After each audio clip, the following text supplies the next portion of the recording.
Welcome back. If you just joined us, you're watching the news at 10, broadcasting live from Lagos. A reminder of our top stories this evening. The president says Boko Haram must be extinguished. Cholera kills 25 people, including 3 children in Kano. The Nasarawa state government seeks 5 billion naira bond from the Nigeria Stock Exchange. And the South Sudanese Army general is killed in ambush outside the rebel-held town of Boa.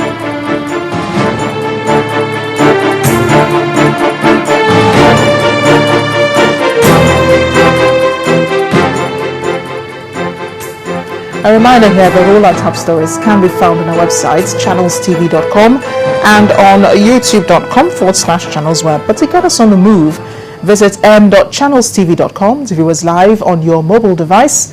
You can also download the Channels TV app for Android, iOS and Windows phones from their respective stores. We'll go a step further and interact with Channels Eyewitness feature on our Android and Windows 8 platforms. So if you have a picture or video to share with us, tap on the application on your device, swipe to reveal the Eyewitness menu and follow the instructions to share your report, pictures and videos. 2 years from now, Nigeria will again visit its population figure through yet another headcount exercise. A last one conducted in 2006 has continued to raise questions due to the controversial figures released by the National Population Commission. At an event organized in Lagos, our correspondent, Loretta Chiogo, reported the bulk of the blame of inaccurate census figures in Nigeria have been placed at the doorstep of politicians.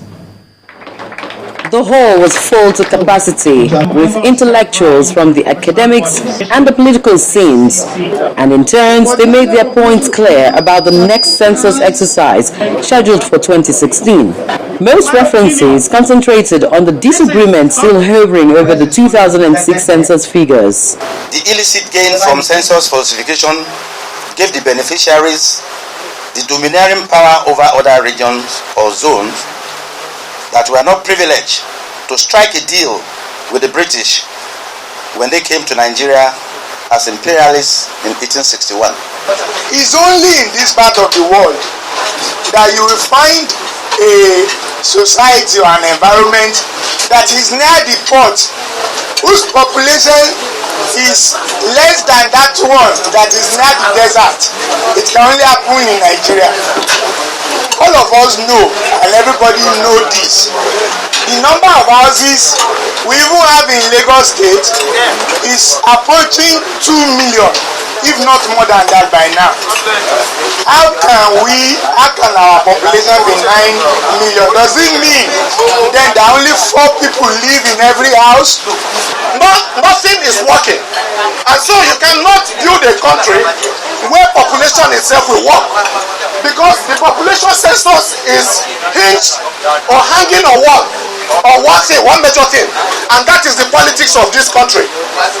I think the first thing is to get the politics right. And away from the heat from the podium, in an interview session, Dr. Kolawole Adebayo, an associate professor at the Federal University of Agriculture, Abeokuta, suggests the census exercise be scrapped and replaced with his prescription. No need to spend so much resources doing something that the resource will not be accepted. So in that view, let us use the money to then create a primary school system which allows us a window of capturing our census right from primary school. That way, every child who goes through primary school is recorded. If we do this for the next 50 years, it would then mean that we will know the exact number of under 50s that we have in our country. And if we continue like that for another 100 years, there will be no person in this country whose record of existence in this country will not be known. In his opinion, the former Deputy Vice Chancellor of the University of Lagos points accusing fingers at the political class for the woes of Nigeria's census exercise.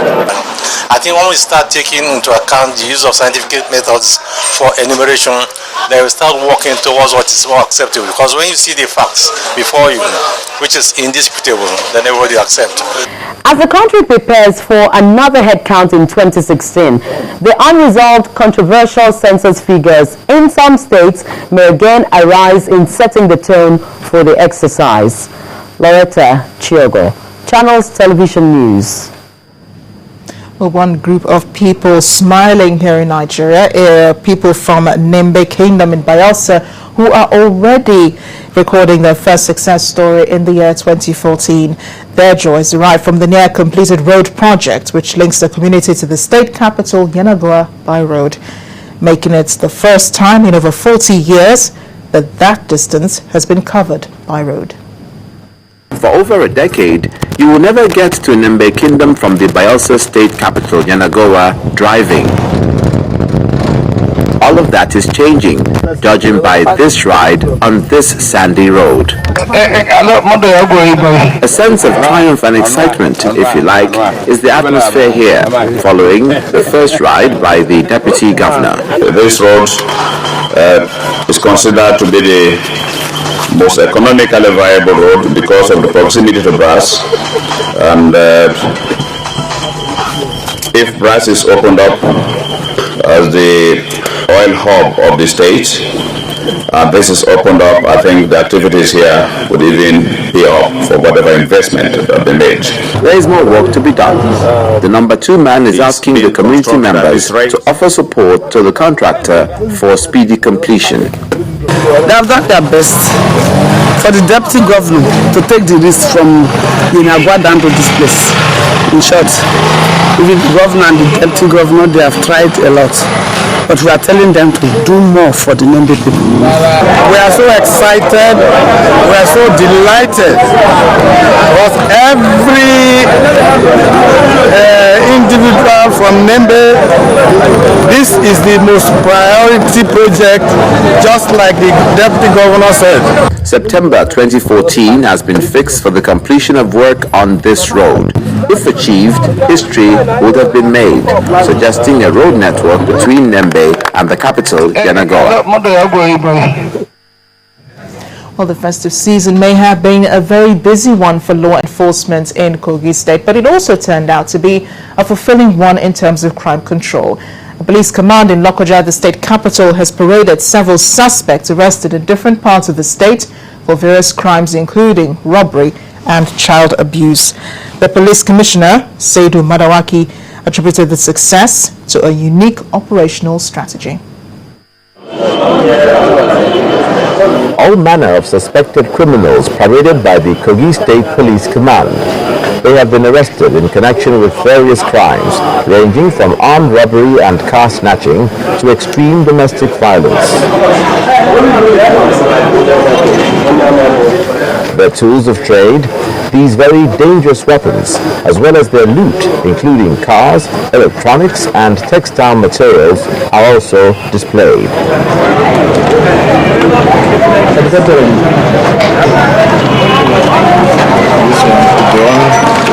Found at Ajabi with the locally made pistol. After the 4 cartridges were found.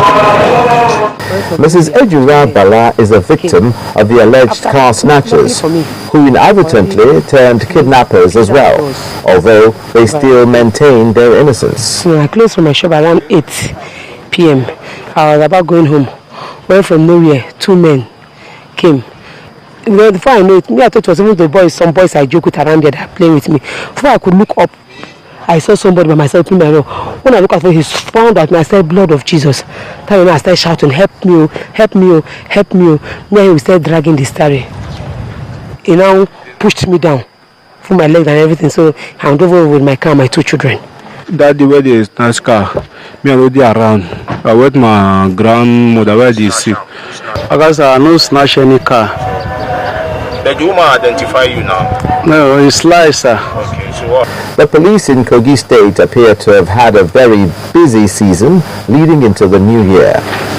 The visibility of policemen can be seen everywhere in the state. So therefore it will continue unabated to ensure that not only during this new year, it go beyond that. Perhaps the most bizarre is the arrest of a 40-year-old man, Mohammed Suleiman, for meting out fiery jungle justice on his own young son, who is accused of stealing biscuits. Even the police commissioner is amazed at the intensity of the overkill. The boy was alleged to have stolen a packet of biscuits. So the father became angry and burnt his face. Can stealing of that biscuit, is it equivalent to the offense he has committed, the punishment meted to him? Having netted this haul of suspected criminals, the police authorities say it's the product of diligent patrols and investigations, and that the suspects will be made to face the law. Let's turn to health now. Once again, an outbreak of cholera has ravaged parts of Kano State in northwest Nigeria, and an estimated number of 25 people, including 3 children, have already been reported dead. Attacks of cholera have become an almost annual occurrence in northern Nigeria, attributed mostly to poor sanitary conditions. Our community report tonight examines the devastating effects of the deadly disease and the response of health authorities in Kano to contain it.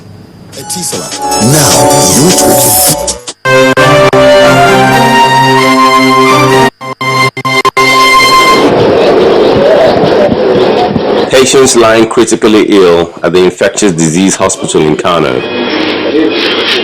struck down by the deadly and highly infectious disease cholera. The disease is characterized by extreme diarrhea and vomiting, owing to poor sanitary conditions. At the hospital itself, it's not exactly sterile. Several lives have already been lost.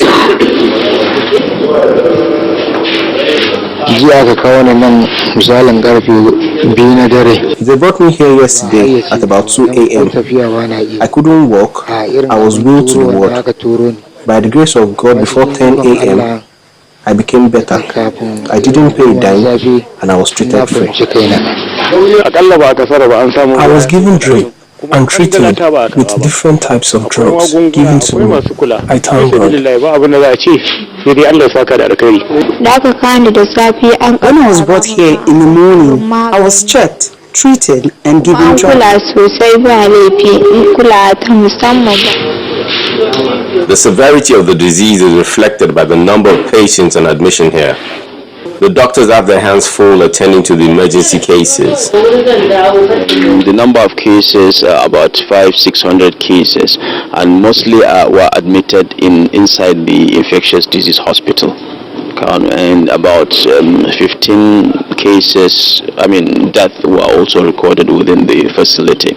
So if you compare the case fatality ratio, that is the number of people dying because of the cholera, is actually low. Cholera does not discriminate between gender and age. About 3 children have already been reported dead. Several others have been infected and are receiving treatment.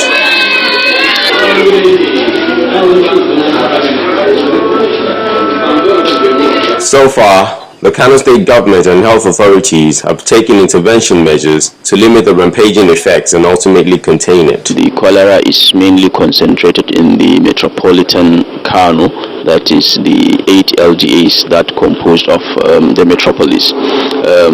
Fage has the highest number of cases, and followed by Kano Municipal and a host of others.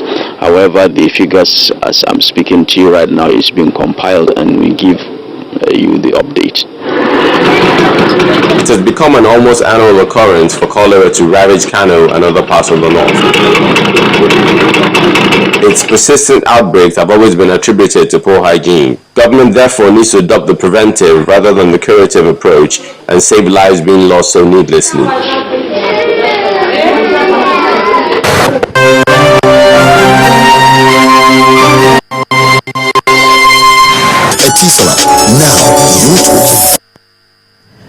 When the news at 10 returns, an assessment of global politics and other issues in 2013. Don't go away.